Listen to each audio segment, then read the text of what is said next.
Mga anak, ang ate Cynthia niyo nga pala. Malayong kamag-anak ko. Dito muna siya pansamantalang tutuloy habang naghahanap siya ng trabaho dito sa Maynila. Agad namang sinipat ni Cyril ang kabuuan ni Cynthia at hindi maiwasang magduda dahil sa kakaibang aura nito. Alam na po ba to ni Mama pa? Tanong pa ni Cyril kay Kelvin.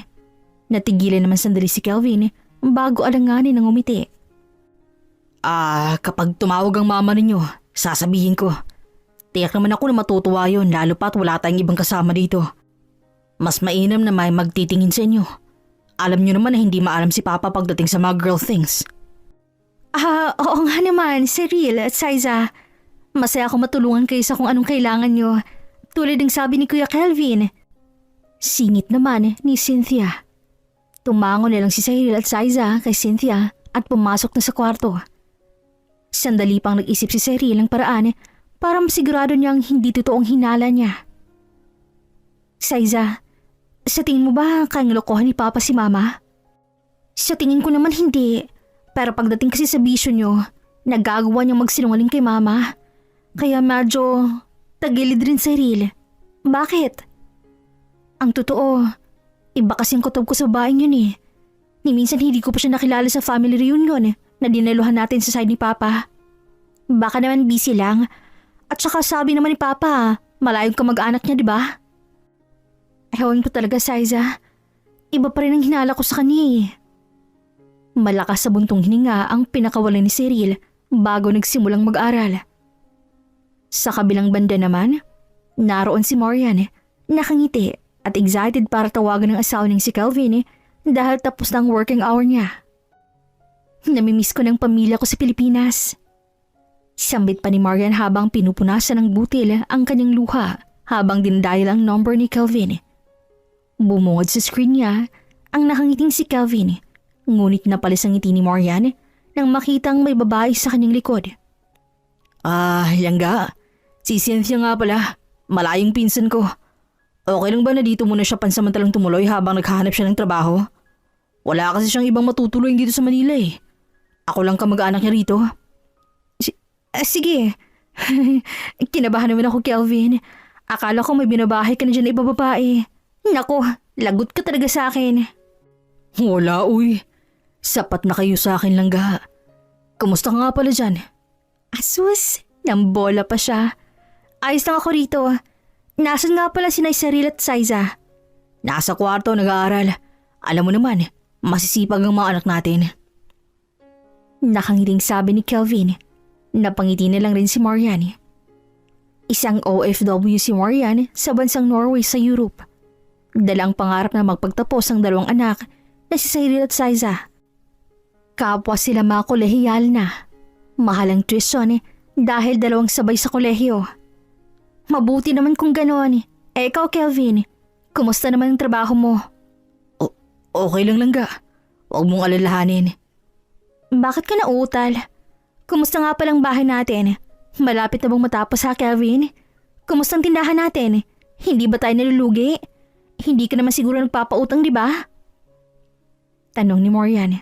Ngunit bigla namang naputol ang koneksyon sa pagitan nilang dalawa ni Kelvin at hindi na ulit ma-reach out ni Marian ng asawa. Nakatanggap siya ng message na mahina raw ang internet sa bahay nila, bagay na pinagtaka ni Marian. Agad namang naisipan ni Marian na tawagan ng anak niyang si Saiza. Napangiwi siya nang agad itong sagutin ang anak niya. Saiza anak, kumusta? Tumawag ako sa papa mo kanina-kanina lang, kaso naputol yung connection namin eh. Ang sabi mahina raw yung net. Ha? Hindi naman ma. Ayos lang kami dito ni Cyril. Kayo, kumusta kayo dyan? Kailan ka uuwi ma? Namimiss ka ni namin. Naku anak, matagal-tagal pa bago makauwi si mama. Nasaan si Cyril? Kumusta ang pag-aaral niyo? Kumusta ang bahay tindahan natin anak? Sandaling natahimik si Saiza at alanganin namang ngumiti si Marian. Maayos lang ma. Ayos lang po ang lahat. Huwag ka pong mag-alala. Basta palagi kayong mag-ingat dyan ha. Kaya rin mga anak, miss na miss ko na kayo. Basta ang palagi kong bilin sa inyo ha. Tapusin niyo ang pag-aaral niyo. Dahil yan ang tanging maipapamana namin sa inyo ng papa niyo.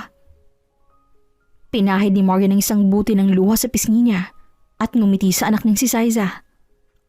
Opo ma, mamaya na lang po. Mag-aaral pa po ako. Ingat kayo dyan ma. Nakangiti si Marian ng ibaba ang telepono. Kahit sobrang pagod siya ngayong araw, napawi lahat yon sa tuwing makakausap ng mga anak at asawa niya. Makalipas ang 3 araw, kunot-noo si Marian na nalimpungatan dahil sa pagtunog ng telepono niya. Nakita niya ang numero ng kanyang anak ang nakarehistro na tumatawag, kaya agad niya itong sinagot. Hello, Cyril anak? Bakit ka napatawag ng gantong oras? Masyadong late naman yata anak. Kakauwi mo palang bagaling sa eskwela? Ma, hindi po. Ang totoo, kaya ako napatawag para sabihin sa inyong nakita ko si Papang nakapatong kay Ate Cynthia. Ano? Sigurado ka ba dyan, Cyril? Hindi ba't pinsan ni Kelvin si Cynthia? Sigurado po ako ma. Kanina po paggaling namin sa trabaho ni Saiza, dumiretso po ako sa kwarto ni Papa para sana ipaalam na nakauwi na kami. Pero yun pong bumungad sa akin. Teka Cyril, anong trabahong pinagsasabi mo? Bakit kayo nagtatrabaho? Hindi pa ba sapat ang pinapadala ko sa inyo para sa allowance at pangmatrikulan nyo para magtrabaho kayo? Hindi na naitago ni Marian ng Ines na bumabalot sa kanyang katawan. Mas nagngingit-ngit pa siya sa galit nang marinig ng mahirang paghikbi ng anak ng si Cyril. Ma, ang totoo po, matagal na po kaming huminto sa pag-aaral. Ano? Paano nangyari yun? Saan napupunta ang perang pinapadala ko kung gano'n? Sa bisyo po ni Papa at pambababae niya. At doon na nagsimulang pumatak ang mga luha ni Marian. Kumuyom ang kanyang mga kamay nang marinig yun. Halos sumabog siya sa galit. Pero sabi niya, maayos naman kahit nag-aaral. Puro kasinungalingan lang bang lahat ng yun ha, Cyril? Opo, kahit yung tindahan na sinasabi niya sa'yo, hindi po totoo yun. Hindi ko alam kung saan napunta ang 50,000 na pinapadala niyo dahil hindi naman kami nag-aaral eh. Pero sa tingin ko po ma, kaya Ate Cynthia lahat na pupunta yun. Buwisit ni Kelvin yan. Akala ko bang tinutino niya? Paano niya nagawang lokohin ako ng ganito? At teka lang, bakit ngayon mo pa lang ito sinabi sa akin ha, Cyril? Bakit hindi agad kayo nagsumbong sa akin? Sorry ma, pinagmantaan po kasi kami na Papa na once na magsumbong kami sa'yo, papatay niya raw po kami. Sinabi niya yon? Lintik siya. Humanda lang siya kapag nakauwi na ako dyan. Please ma, umuwi ka na. Ayaw na namin kay Papa. Hagulhol na sabi ni Cyril. Bumuhos naman ang luha ni Marian dahil sa narinig. Anak, may favor si Mama pwede? Ano yun ma? Pwede bang wag mo munang sabihin sa Papa mo kung anong nakita mo? At wag mo rin sabihin na alam ko nang hindi kayo nag-aaral. Gusto kong managot ang Papa mo sa lang panlokong ginawa niya sa akin. Ano pong gagawin natin ma? Handa po kaming tumulong ni Saiza para mapatunayan na lahat ng perang pinapadala niyo ay nauuwi lang po sa bisyo ni Papa. Kailangan muna natin ng matibay na ebidensya na makakapagpatunay na naglolo ko ang Papa mo anak para kapag umuwi ako dyan, wala na silang kawala. At doon nalilahad ni Marian ang plano para sa paghuli ng manloloko niyang asawa. Lingid rin sa kalaman ni Marian na ang asawa niya palang si Kelvin ay isang tambay at pa-extra-extra lang sa trabaho. May bisyo gaya ng inom, sigarilyo at online casino. Habang nagpapakahirap ako magtrabaho dito sa Norway, nagpapakasasa rin pa si Kevin sa Pilipinas. Paano nagawang lokohin ako? Minsan hindi sumagi sa isip ko na kaya niya akong lokohin. Sambit ni Marian sa kanyang sarili. Halos 3 araw na pinagplanuhan ni Marian at Cyril ang paghuli sa taksil niyang asawa. Marami ring balitang nakarating sa kanya magmula nang matuklasan niyang naglolo ko ang kanyang asawa. I'm sorry ma, kung ngayon lang po namin inaamin ang lahat. Natatakot rin po kami sa posibleng mangyari. Oo, nasa legal na edad na po kami. Pero nasa puso pa rin namin ang takot sa pwedeng gawin ni Papa sa amin ni Saiza. Wala kang dapat ikatakot, Cyril. Lalo pa ngayon na alam ko ng lahat. Handa akong kasuhan ng Papa niyo dahil sa panlolokong ginawa niyo sa akin. Pati pa kayo dinamay niya. Alam niyo po ba ma, palagi din mula sa bahay si Papa. Minsan nga, 2 araw bago umuwi. At ang rason niya sa amin ni Ate Cyril, rumarakit siya sa isang construction project. Pero ang totoo, pumupunta pala siya sa bahay ng babae niya. Kwento naman ni Saiza sa kabilang linya. Paano mo nalaman ang lahat ng yan, Saiza? Nakausap ko po kasi yung katrabaho ni Papa nang minsan pumunta ako sa construction firm na sinasabi po niya. Bihira daw pong pumasok si Papa, kaya tinanggalan ng amo nila. Puro daw po sugal tayo yung ginagawa. Napakuyom naman ang kamay ni Marian dahil sa narinig niya. Kaya mga anak, sikapin yung makakuha ng matibay na ebidensya para mapanagod natin ang Papa niyo sa bilangguan. Pangako ma, magmula ngayon hindi na po kami maglilihim. Pasensya na po dahil pinangunahan kami ng takot. Hindi mga anak, hindi ko kayo sinisisi. Katulad ko, biktima rin kayo ng tatay niyong taksil. Humanda siya sa akin pag-uwi. Sisiguraduhin ko na pagbabayaran niyang lahat. Nanginginig pang sabi ni Marian. Malaking pagkadismaya ang naramdaman ni Marian sa mga oras na yun. Pilit niyang pinapakalma ang sarili habang hindi matigil ang pagbuhos ng luha niya.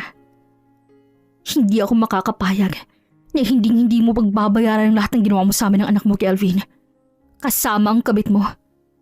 Sisiguraduhin kong mabubulo kayo sa kulungan. Sisiguraduhin kong magkakaroon ng hustisya ang lahat. Makalipas ang 3 araw, agad na nakatanggap ng isang email si Marian. Kalakip nito ang isang video clip kung saan makikita ang kababuyan na ginawa ni Kelvin at Cynthia. Halos hindi pa nangangalati si Marian sa video clip nang tinigil niya ito dahil hindi niya maatim ang kababuyan ng asawa at kabit nito. Ma, na-receive niyo na po ba yung video clip? Tanong ni Cyril ang tumawag ito. Oo, Cyril. Ako nang bahalang mag-send sa mga pulis, anak. Ma, hindi ka ba uuwi para kumprontahin sila? Hindi mo deserve ng gantong paniloko, ma. Kahit kami po ni Zaiza, hiyang-hiya na po sa'yo dahil parang niloko ka na rin namin dahil hindi agad namin sinabi sa'yong lahat. Hindi, anak. Wala kang kasalanan. Biktima rin kayo ng lintik na lalaki na ama nyo na yan. Agad niya inireklamo ni Marian sa mga pulis ang asawa at pinadala ang video clip. Sa kabilang banda, halos magingit sa galit si Kelvin dahil sa isang warrant of arrest na pinadala ng pulis sa bahay nila. May kinalaman ba kayo rito, Saiza? Cyril? Anong pumasok sa kukote ng mama niyo para ikramo ako, ha? Sira na bang ulo niya para pag hinalaan na kabit ko ang ate Cynthia mo? Bakit pa? Hindi nga ba? Hindi naman sila magpapadala ng warrant of arrest kung wala silang pinanghahawakang ebidensya. Sagot ni Cyril kay Kelvin. Anong ibig mong sabihin? Ikaw bang nagsumbong sa nanay mo, ha, Cyril? Anong pruweba mo na kabit ko nga si Cynthia? Sinabi ko naman sa inyo na pinsan ko si Cynthia. Hindi lang naman yung pangangamit yung pwedeng sampahan ng kaso pa. Bakit? Hindi po ba niloloko niyo rin si Mama tungkol sa pag-aaral namin? Natigil kami sa pag-aaral dahil lahat ng perang pinapadala ni Mama ay nilustay niyo sa bisyo at pambababain niyo. Akala niyo ba hindi namin malalaman ang lahat? At anong karapatan mo para sabihin ang lahat ng yan, ha, Cyril? Anak ko lang kayo. At ako pa rin ang masusunod sa pamamahing to. At hindi ko rin kasalanan. Nakakarampot lang ang kita ng nanay niyo sa buwisit na Norway na yan. Baka kamo ang nanay niyo pang malayang na nilalalaki ron. At ngayon binabaliktad mo na pa? Bakit? Dahil labuking ka na? Hindi mo ba naisip na ang perang nilulustay mo sa alak, sugal at pambababae mo ay pinaghirapan ni Mama? Habang hirap na hirap siyang kumayod sa bansang hindi niya naman nakasanayan. Ikaw naman po, nagpapakasasa sa perang dapat pang matrikula namin at pampaayos ang bahay at pampatayo ng tindahan. So anong pinapalabas mo?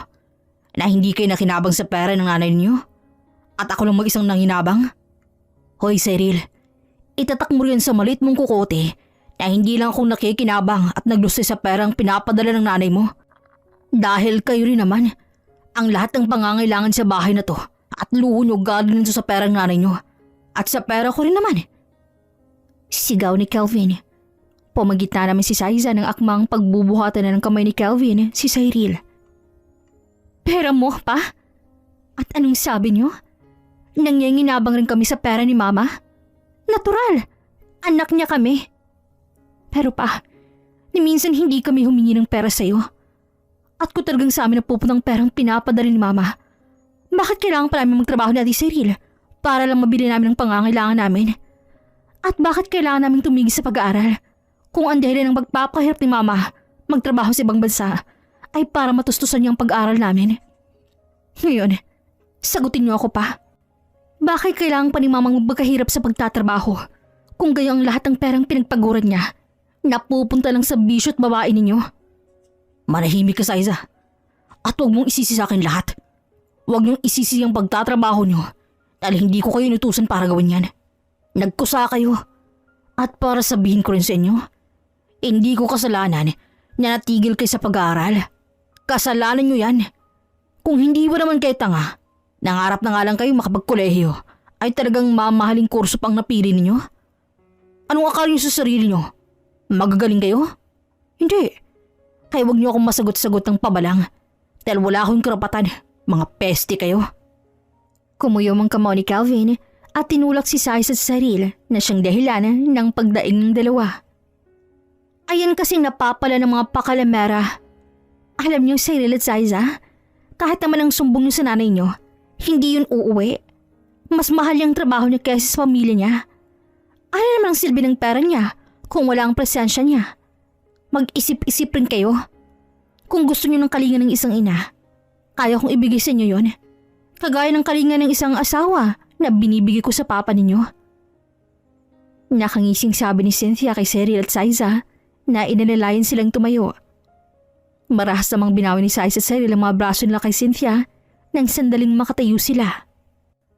Kahit anong gawin mo, hinding-hindi namin ipagpapalit sa iba ang inang nagsikripisyo at tiniis ang hirap at pangungulila sa ibang bansa para lang mabigyan kami ng magandang kinabukasan, Ate Cynthia. Hinding-hindi mo mapapantayin si Mama.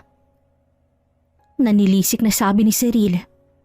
Isa kang linta na mahirap tanggalin, kaya dapat sa'yo, puksain.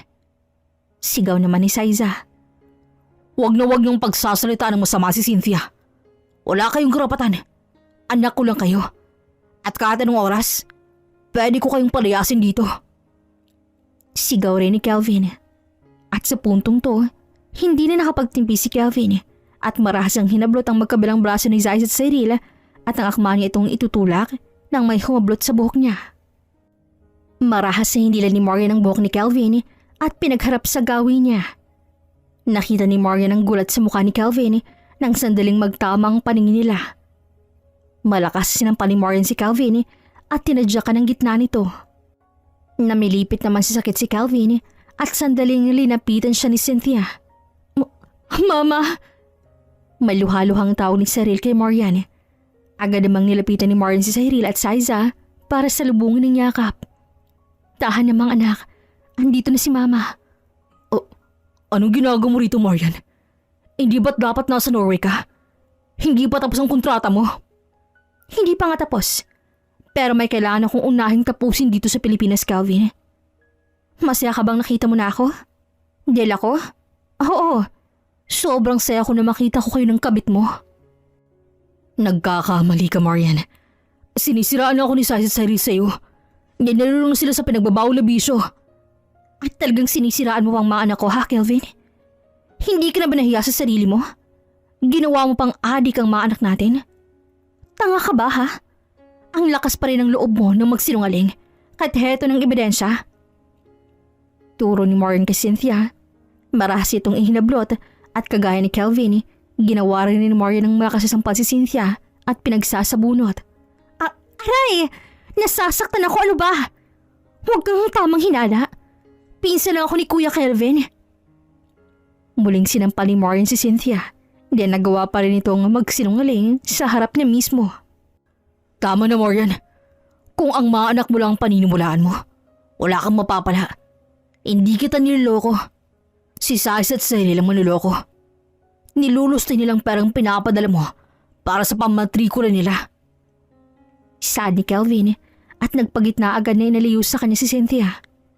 Ginawa rin muli ni Morgan ng malakas na sampal si Kelvin at agad ni Prini ang isang video clip na patunay na nagloloko si Kelvin. Nanginginig naman si Calvin at Cynthia nang sandaling mapanood yun. Saan niyo nakuha yan? Edited lang yan, Marian. Tanga ka ba talaga? Nasa harap mo ng ebidensya. Talagang may lakas ka pa ng loob magsinungaling? Hindi ko alam ang sinasabi mo, Marian. Paano mo nagawa sa akin yun ha, Kelvin?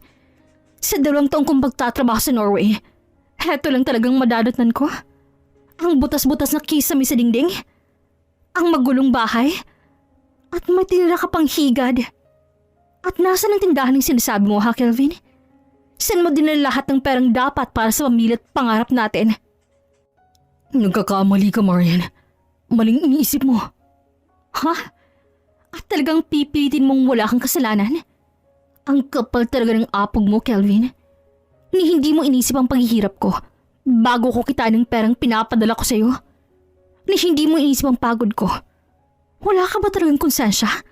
At pati anak natin dinadamay mo? Oo na. Aminado na ako nilusik ko ang pera mo. At oo, kalaguyo ko si Cynthia. Pero masisisi mo ba ako ha, Marian? Ilang taon ka sa Norway. May mga pangangailangan ako bilang asawa mo na hindi mo napupunan dahil malayo ka. Ang sugal, alak, pambababaeng naging sandigan ko nang mapanahong nangungulila ako sa'yo. Wow! Parang hindi mo alam ang rason kung bakit tiniis kong malayo sa inyo ng mga anak natin ha, Kelvin? Alam mo kung gaano kahirap na desisyon ang ginawa ko para sa kinabukasin ni Liza at Cyril. Akala ko maiintindihan mo kung bakit ko mas piniling malayo sa inyo. Naiintindihan ko ng una, Marian. Maniwala ka. Pinili kong intindihan ang lahat. Pero dumating din sa puntong, hindi ko na kaya. Hindi ko na kayang malayo ka sa akin. At hindi mo rin ako masisi kung bakit natigil sa pag-aaral si Liza at Cyril. Sa karampot mong sweldo, hindi kayang punan ng lahat ng pangangailangan natin dito sa bahay. Idagdag mo pang pag-aaral nila. Tanga ka ba? Kung mas pinili mo mapakatatay sa pamilya natin, hindi sana nagkulang lahat ng perang pinapadala ko. At anong sabi mo? Hindi na punan ng perang pinaghirapan ko mga pangangailangan dito sa bahay at pag-aaral ng mga anak natin? Kung hindi sapat ang pera ko, bakit mo pa nagawang mababae? Ang kapal rin ng pagmumukha mong sumbatan ako. Hindi mo alam kung anong klaseng pagod na pagtitis ang pinagdaraanan ko. Bakit? Sinabi ko bang magtiis ka ha, Marian? Di sana umuwi ka na lang. Hindi sana sa sirang pamilya natin. Kasalanan mo lahat kung bakit nasirang pamilyang to, Marian. Magmula ng mga ibang bansa ka. Isang malakas na sampal ang ginawad muli ni Marian kay Kelvin. Dugo at pawis ang nilaan ko para maipadala lahat ng perang nilustay mo. Tapos ngayon ako pang sisisihin mo? Wala nang kasing kapalang pagmumukha mo, Kelvin. Ang drama. Nako, Kelvin, tara na. Total alam naman yung kabit mo ako eh. Umalis na tayo dito. Ang dami pang satsat. Akala mo naman talaga kagandahan. Wala pa nga sa kalingkingan ko eh. Singit ni Cynthia. Nagpanting naman ang tenga ni Marian at galit na sinugod si Cynthia at malakas sa sinampal at hinablot ang buhok nito.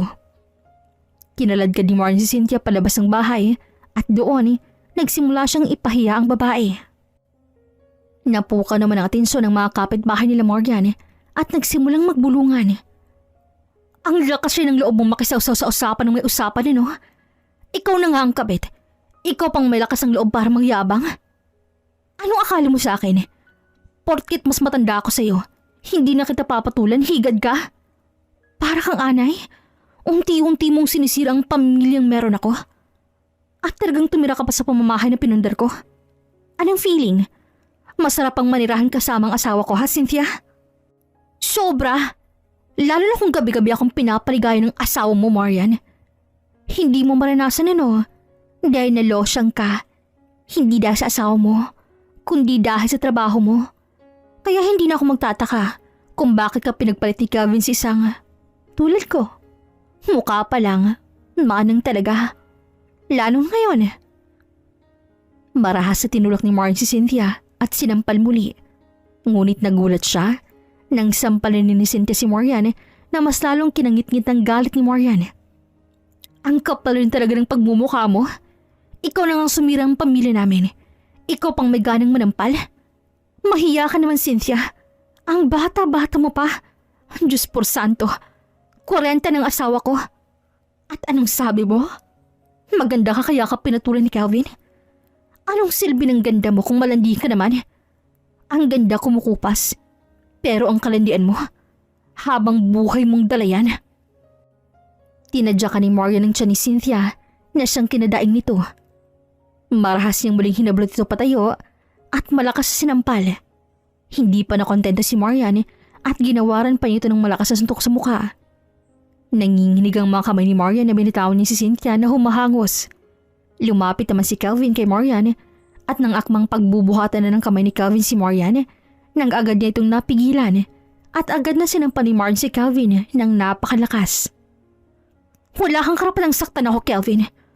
Wala kang karapatang pagdimpi ng palad mo sa kahit saang parte ng katawan ko. Sa oras na mangyari yun, sisiguraduhin kong mabubulo ka sa bilangguan. Ni minsan hindi ko maisip na kaya mo kong lokohin. Na kaya mo kaming lokohin ng mga anak mo. Dahil lintik. Ang tanda-tanda mo na para doon. Pero totoo nga ang sabi nila. Wala sa edad yan. Kung maglolo ko, maglolo ko. Pero ang pinakamasakit lang natanggapin ay pati pinaghirapan ko na gawa mo ng lustain. Sinira mo rin ang pangarap ko para sa mga anak ko.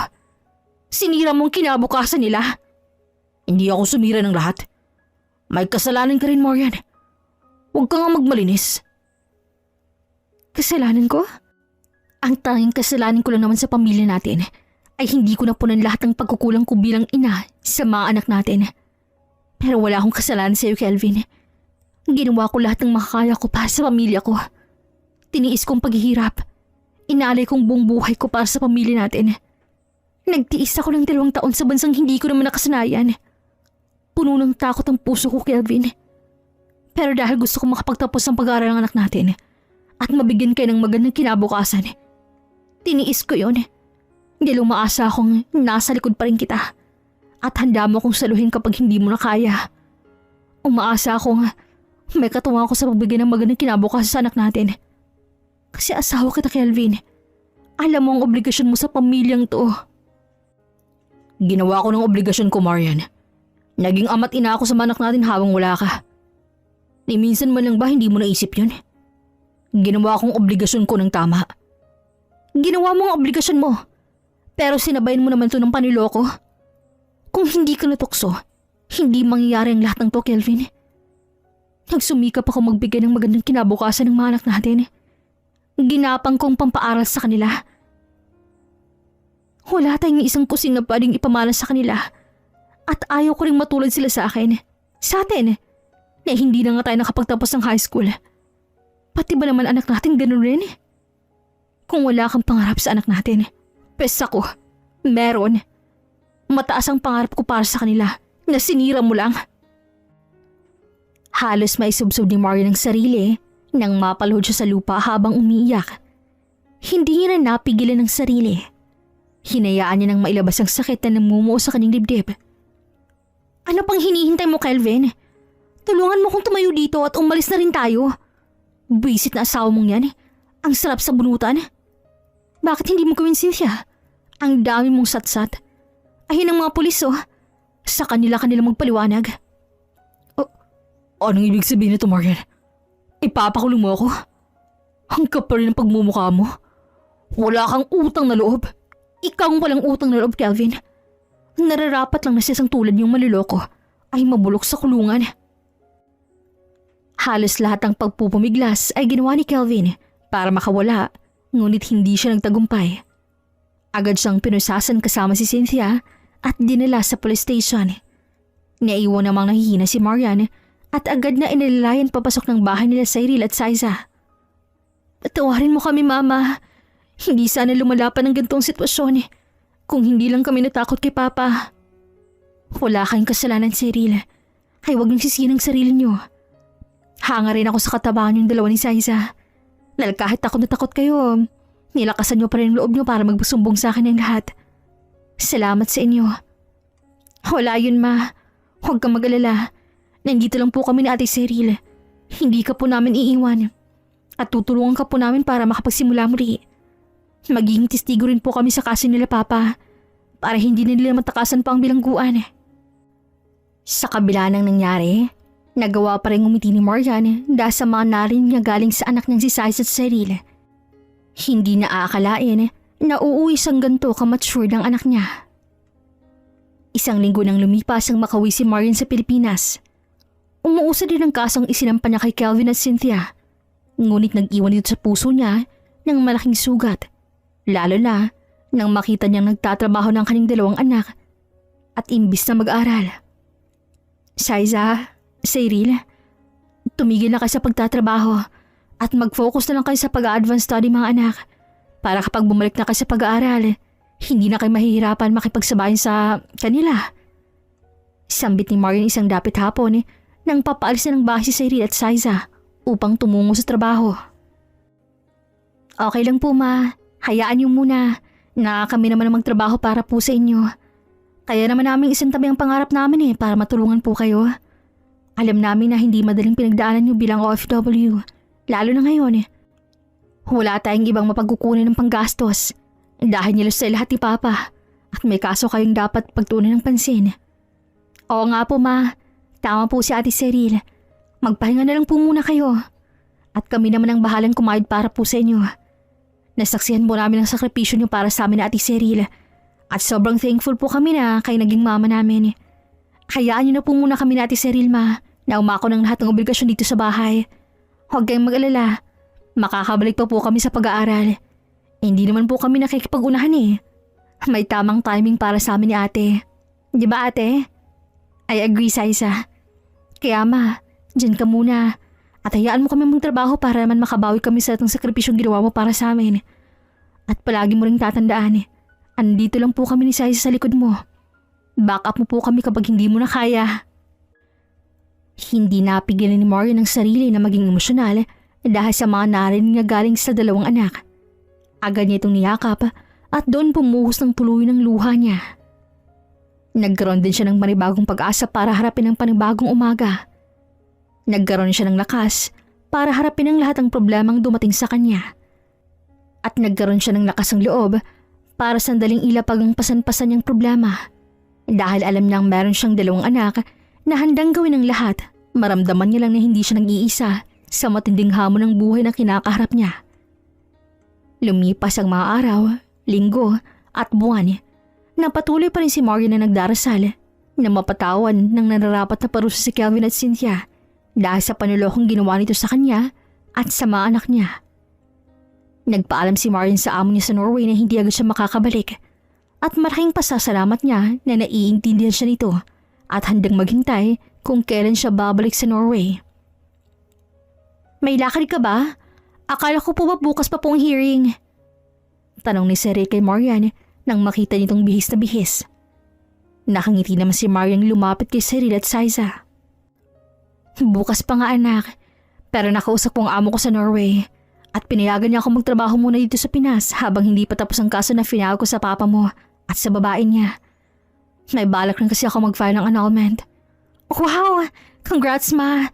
Suportado ko po namin ni Saiza.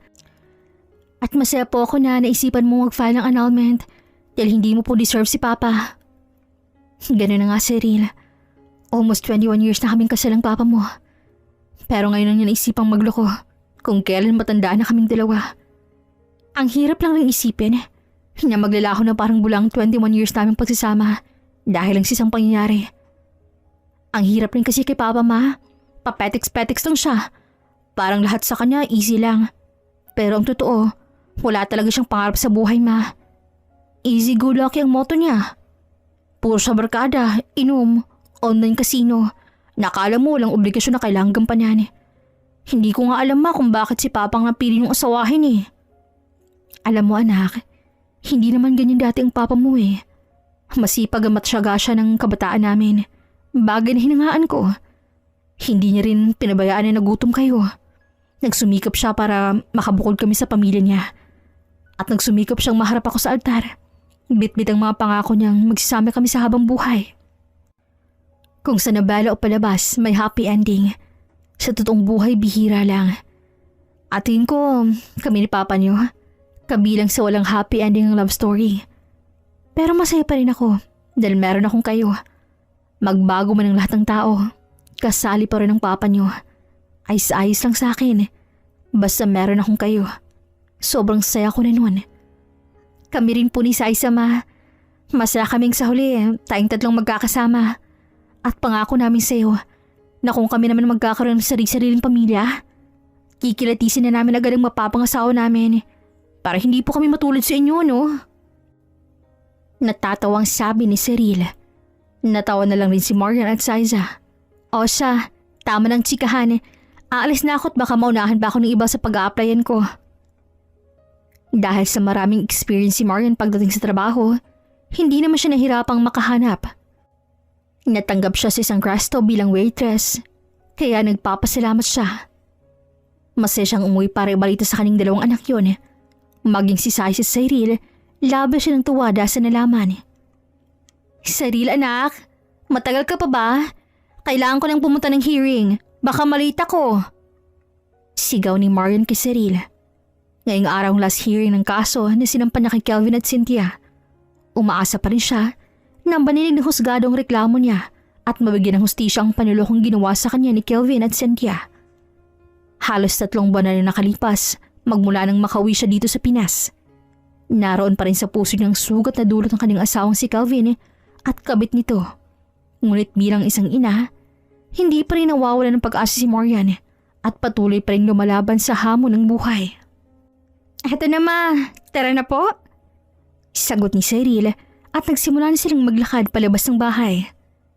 Nang makarating sila sa Korte Suprema, naroon ang dalawa na may masamang tingin sa gawin nila Marian. Wala pa rin pakialam si Marian dito. Ang tanging nais niya lang ay hustisya.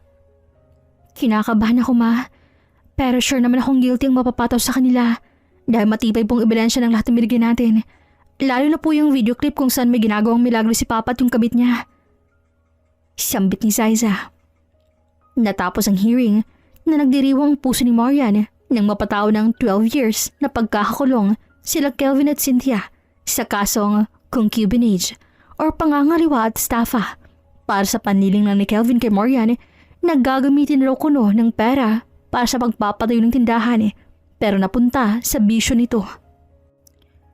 Nang makalabas si Marian kasama ang kanyang mga anak, agad silang nalapitan ni Kelvin. Marian, nakikiusap ako. Iurong mo ang kaso. Hindi ko kayang makulong ng ganun katagal. Pakiusap. Ang gagawin kong lahat.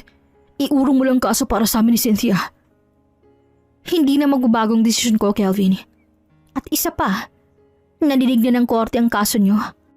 At 12 taon kayo sa kulungan. Nararapat lang sa'yo yan. Kung nagtino ka lang sana, baka hindi nangyaring lahat ng to sa'yo. Pero Marian, asawa mo pa rin ako, di ba? Hindi pa naman tayo hiwalay. Hindi pa naman tayo anal. Tayo usap. Huwag mong hayaang makulong ng ganun katagal. Ang kapal din talaga ng pagmumukha mo, ano? Pagkatapos ng lahat ng ginawa mo, umaasa ka pa tagang tutulungan kita. Ang lakas ng amats mo, ano? At para sabihin ko sa'yo, nakahanda akong magsampa ng petition for legal separation sa family court. Ura mismo, Kelvin. Matibing ebidensya na pananghahawakan ko laban sa'yo. Kaya huwag mo akong hamunin. Ang yabang mo rin, ano? Baka nakakalimutan mo na kung hindi dahil sa akin, hindi ka makakaapak na ibang bansa. Kung hindi dahil sa pera ko, hindi ka matutuloy noon. Hindi ko makakalimutan yun, Kelvin. At pwede ba? Huwag mong ipamukha sa akin na para bang nagbakasyon ako sa ibang bansa. Pumunta ako ron para magtrabaho. At imbis na pangtusto sa pagmatrikula ng mga anak ko ang dahilan kung bakit ako nakipagsapalan sa ibang bansa, naging pantustos ng luho, sugal, bisyo, at pambababae mo ang nangyari. Kaya huwag mo akong simulan, Kelvin. Hindi mo pa rin matanggap na nagkaroon ako ng babae? Bakit? Hindi ba kaya ng ego mo, ha, Marian? Kasalanan mo rin naman ang lahat. Kaya pwede ba? Huwag kang umakong ikaw ang biktima. Iurong mo ang kaso. Malakas si sinampa ni Marian si Kelvin nang sandaling aawatin sila ng pulis nang sumaya si Marian na huwag lumapit sa kanila. Talagang hindi mo pa rin maintindihan ang lahat, Kelvin, ano? Hindi ko alam kung bakit hindi mo pa rin maintindihan. O sadyang ayaw mo lang talagang intindihan. Ganun na ba talaga kalit ang kukote mo para hindi mo maintindihan na may anak ka na at hindi ka na binata kailanman?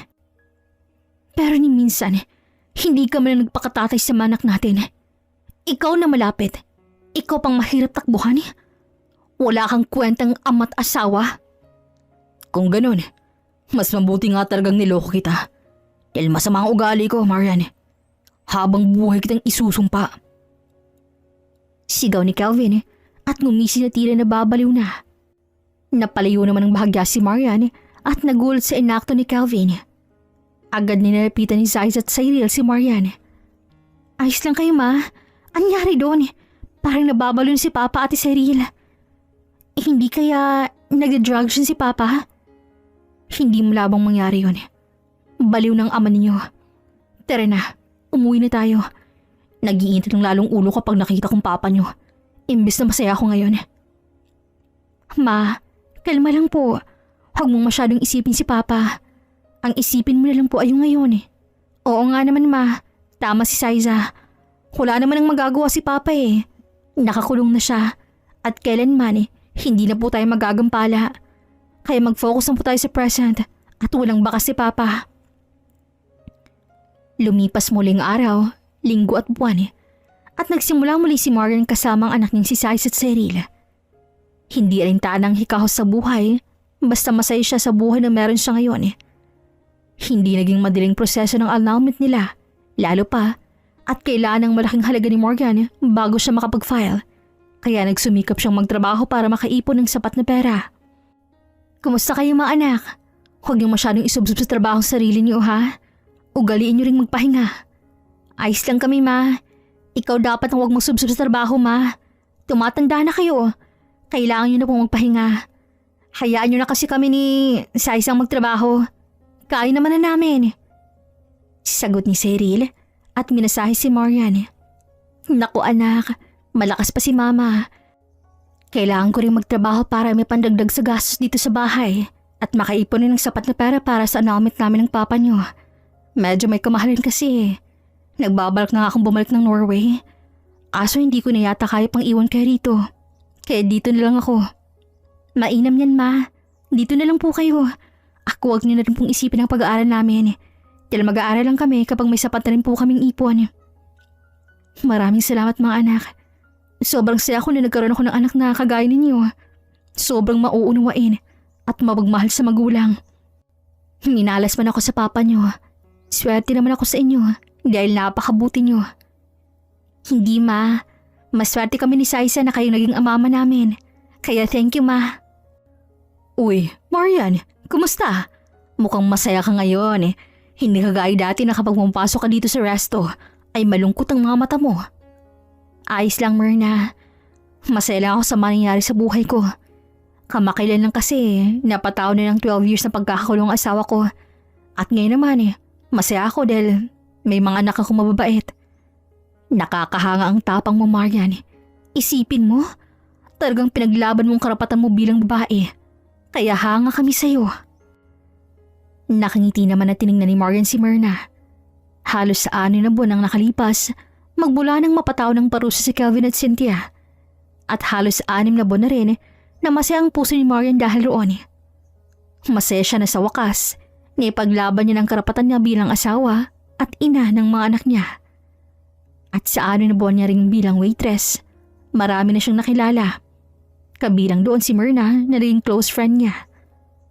Mas lalong naging masaya si Marian nang sa wakas ay nakapag-ipon na siya ng sapat na pera para makapag-file ng annulment. Gusto niyong samahan namin kay ni Saiza ma? Total, gabi pa naman po ang trabaho namin. Hindi na anak, magpahinga na lang kayo ni Saiza. Alam kong pagod kayo. Kaya ko na to. Mabilis lang naman to.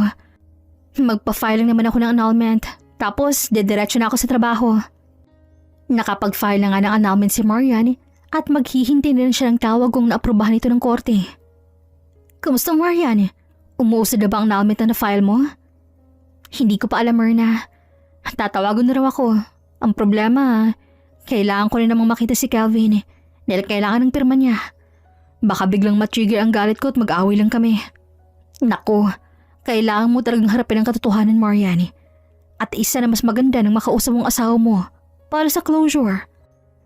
Mabigat si dibdib kapag may kaalitan tayo. Alam ko naman yon, pero hindi ko pa kayang patawarin siya. At hindi ko alam kung kaya ko pa ba siyang patawarin Myrna. Masyadong malaking pinsalang dinulot niya sa pamilya ko Mahirap magpatawad ng ganung tao. Naiintindihan kita, friend. Pero alalahanin mo, nanay ka. At huwag mong ipakita sa anak mo na mahirap magpatawad. Sure kasi ako na magtatanong yung mga yan kung kailan mo mapapatawad ang tatay nila. Ma, tanong lang po, darating pa kaya ang araw na mapapatawad mo si Papa? Sandaling natigilan si Marian sa tanong ni Saiza dahil mukhang hindi nga nagkamali ang kaibigan ni Marian na si Myrna. Ang totoo anak, hindi ko pa alam at hindi ko rin alam kung kaya ko ba bang patawarin ang papa ninyo.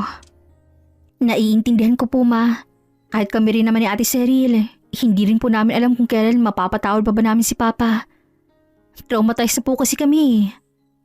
Pero anak, hindi ibig sabihin nun na pagbabawalan ko na kayong kilalanin siya bilang ama ninyo. Hindi ganun yun ha. Nasa tamang edad na kayo, kaya alam nyo na ang tama't mali. Opo ma, tatandaan po namin yun ni ate. Mainam. At isa pa, lahat pwedeng patawarin at lahat pwedeng magpatawad anak. Depende na lang rin sa sitwasyon at sa tao kung deserve ba nilang magpapatawad natin. Sa kaso ng papa niyo, mahirap. Nakita niyo naman kung paano ako sumbatan sa kabila ng gawa ko, di ba? Siya na nga nagloko. Siya pang may ganang magalit. Siguro ma, kaya ganun si papa. Dahil akala niya, madadaan ka niya sa pasigaw-sigaw lang. Like matatakot ka kapag binantaan ka niya or maninipula ka niya. Ang kaso nga lang ma, iba ka. Talagang nandigan ka. Hindi uso sa'yo ang sorry at second chance. Kaya sobrang hanga kami ni Saiza sa'yo ma. Alam mo kasi anak, masarap magkaroon ng buong pamilya. Pero masakit at mahirap kung isa lang dahilan kung bakit buong pamilya niyo. Ang pangit naman tingnan kung hahayaan ko na nung lokohin lang ako ng papa niyo, di ba? Kung habang nandito ako, nandito rin ang kabit niya. Ayokong mangyari yun. Hanggat maaari, iniiwasan kong maging ganong ina. Dahil hindi lang ako naawa sa sarili ko, kundi sa inyo ng mga anak ko. Ayaw kong ipadana sa inyo ang buong pamilya pero traumatizing naman. Mas okay ng pamilyang meron tayo ngayon. Hindi buo, pero masaya tayo at malaya. Kalmado, pero totoo sa bawat isa. Hindi mapangalanan ang saya sa puso ni Marian nang muling lumipas ang araw, linggo at buwan na hindi na mabigat ang pakiramdam niya sa tuwing gigising siya sa umaga at papasok siya sa kanyang trabaho. Nasanay rin siya sa takbo ng buhay niya. At masaya siya na sa wakas ay unti-unti nang humilaw ang puso niya. Masaya siya dahil minsan hindi naisipan ng dalawa niyang anak na iwanan siya. Hello, good morning. Opo, si Marian nga po to. Ala, totoo po. Maraming salamat po. Halos mapatalon sa tuwa si Marian nang makatanggap siya ng tawag galing sa abogado niya na aprobado ng annulment na na-file niya. At pirma niya na lang at pirma ni Kelvin ang kulang para makalaya na siya sa kanyang nakaraan. Ma, sino pong tumawag at parang tuwang-tuwa po kayo dyan? Naku anak, si attorney. Binalitan niya sa akin na aprobado ng annulment namin at pirma na lang namin ng papa mo ang kulang. Talaga po? Pwede niyo po kaming isama ni Saiza kapag papunta na kay Papa ma para po may pagpapakalma po sa inyo kapag nagkainitan. Natatawang sabi naman ni Cheryl. Tumango naman si Marian. Oo anak, isasama ko kayo ni Saiza. Yun no, baka naman huminang tawad sa amin si Papa. Until now, traumatized pa rin ako sa pagbabanta niya na papatayin tayo ni Ate Cheryl. Hay nako Saiza, huwag ka nang umasa at ihil na lang natin ang trauma na dulot ni Papa. Kinabukasan nga, agad nagtungo si Marian kasama ang anak ng si Saiza at Cheryl sa piitan kung saan nakakulong si Kelvin. Nakangiti pa silang sinalubong ni Kelvin nang lumabas ito. Salamat naman na isipan yung dalawin ako. Kumusta kayo mga anak? Hindi kami pumunta rito, Kelvin, para makipagkamustahan. Pumunta kami rito para papirmahan sa ito. Ano yan? Annulment paper? Para saan? At talagang gusto mo na akong hiwalay ng tuluyan ano? Para ano? Para makapanglalaki ka? Makapag-asawa ng bago? Ang kapal din talaga ng pagmumukha mo, Marian. Wala nang mas ikakapal pang pagmumukha mo, Kelvin. Huwag mo kong igaya sa'yo na may kakitahan na tinatago. Hindi ako hayok sa lalaki. Kaya pakiusap, pirmahan mo na yan para sa katahimikan nating dalawa. Bakit pa, Marian? Pakiusap rin. Huwag mong gawin siya to. Gusto ko pa na magkaayos tayo. Pakiusap. Gusto mo pa? Ang kapal mo talaga, no? Tingin mo ba ganun kadaling makipag-ayos sa Kevin? Nek-nek mo. Hindi na ako makikipag-ayos sa'yo. Pirmahan mo ang annulment. Tapos ang usapan. Oo nga naman pa. Huwag mo naman ang pahirapan si Mama. Hindi ka na ba talaga naawa sa kanya? Maraming beses mo siyang niloko. Deserve niya rin naman ang peaceful life at hindi ka kasama doon. At isa pa, hindi na rin kami makakapayag na maayos ang pamilya natin kung gayong sa una pa lang sinira niyo na. Cyril, Saiza, patawarin niyo na si Papa. Patawarin niyo kung natukso si Papa.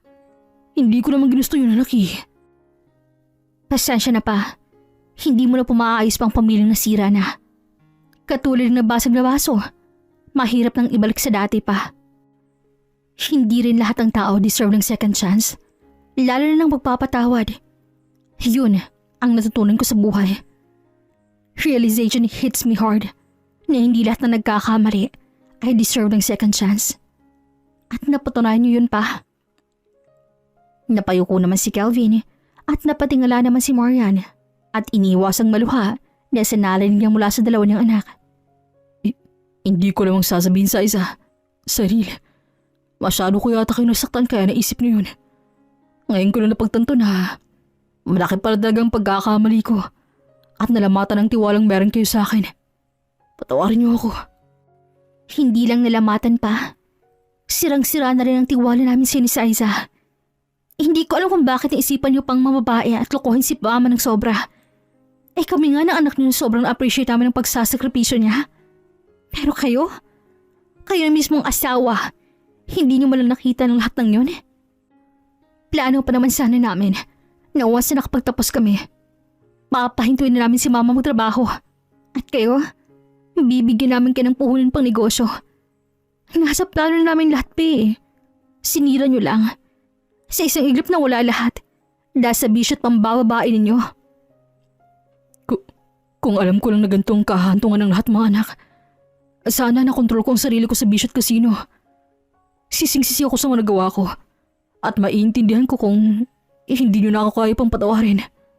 Marian, pasensya na. Langga. Tama si Cyril at Saiza. Hindi ko malang naisip ang sakripisyo mo para sa amin. Naging makasarili ako. At inisip ko lang sarili kong nararamdaman. Pero ni minsan, hindi kita tinanong kung kaya mo pa. Sorry, Marian. Magagawa mo pa ba naman akong tanungin kung nakatuon ang atensyon mo sa babae mo? Na hindi na nga yata sumagi sa isipan mo ang pamilyadong tao ka pa rin eh. Ni minsan hindi ko maramdaman na may asawa pa akong panahong nasa Norway ako, Kelvin. Pero pinasawalang bahala ko ng lahat dahil naiintindihan kong sitwasyon mo. Mahirap magpalaki ng dalawang anak, lalo na't mag-isa ka lang. Pero sa kabila ng lahat ng paghihirap ko, nagawa mo pa rin mga babae. Ang galing mo rin. Parang ma-feel ang ego mo. Kailangang malunod ako sa lungkot. I'm sorry, Marian. Handa akong pagbayaran lahat ng kasalanan ko. Lahat gagawin ko para lang mapatawad niyo ako. Pirmahan mo ang annulment, Calvin. Baka sakaling mabawasan ang galit ko sa'yo na nandito sa puso ko. Pumatak naman ang luha ni Calvin at nanginginig pa na pinirmahan ng annulment. Kasabay noon ay ang pagsisisi niya sa lahat ng pagkakamali niya. Mag-ingat kayo. Sana mapatawad niyo ako balang araw, Marian. Isa-isa. Cyril. Hagulhol na sambit ni Kelvin. Hindi na nagtubiling tingnan pa ni Marian si Kelvin at agad niya nang inaya ang dalawang anak para umalis na. Nang makalabas sila, doon lang nilabas ni Marian ang lahat ng emosyon na gustong kumawala. Napakagulhol si Sais at Cyril dahil sa nangyari. Shh! Tahan na mga anak. Alam kong kaya natin to. Tiwala lang. Kaya natin to. Opo ma, pangako. Hindi ka namin iiwan ni Ate Cyril. Makalipas ang isang linggo, nakatanggap si Marian ng tawag galing sa amo niya sa Norway. Halos maiyak siya sa galak dahil sa narinig. Ma, ano nangyari? Bakit parang naiiyak ka na ewan? Anak, nakatanggap ako ng tawag galing sa amo ko sa Norway. At gusto niyang bumalik ako sa kanila. Pero kasama kayo. Po? Totoo po ba yan, Ma? Oo, Cyril. Bibigyan niya raw ako ng matutuluyan. Dahil doon na raw tayo manirahan. Sobrang hangang-hanga raw siya sa katapangan ko. Mangyak-ngyak pang sabi ni Marian. Hindi rin mapangalanan ng saya sa puso ni Sais at Cyril nang malaman na mapagpatuloy pa nilang pag-aaral sa bansang Norway. Masaya ako sa panibagong simula sa buhay natin, anak. Muling lumipas ang 3 araw at sa wakas, nasa bansang Norway na sila Marian. Hindi naging madali ang para kay Sais at Cyril ang pag-a-adjust, ngunit kalaunan, nakasanayan na rin nila ang pamumuhay sa Norway na gustuhan. Maraming salamat po talaga, madam. Malaking blessing po sa amin ng mga anak ko to. Walang anuman, Marian. Kagaya nga ng sabi ko sa iyo. Hanga ako sa katapangan mong pinakita mo. Kaya deserve mo yan. Masaya ako na nagustuhan niyo ang bahay na binigay ko. At ang hangad ko lang ay makapagtapos ang pag-aaral ng mga anak mo. Nakangiting sambit ang amo ni Marian. Pinay ang amo ng babae na nakapag-asawa ng taga-Norway. Kaya ganun lang kabuti ang puso nito sa kapwa niya Pilipino. Kagaya ni Marian.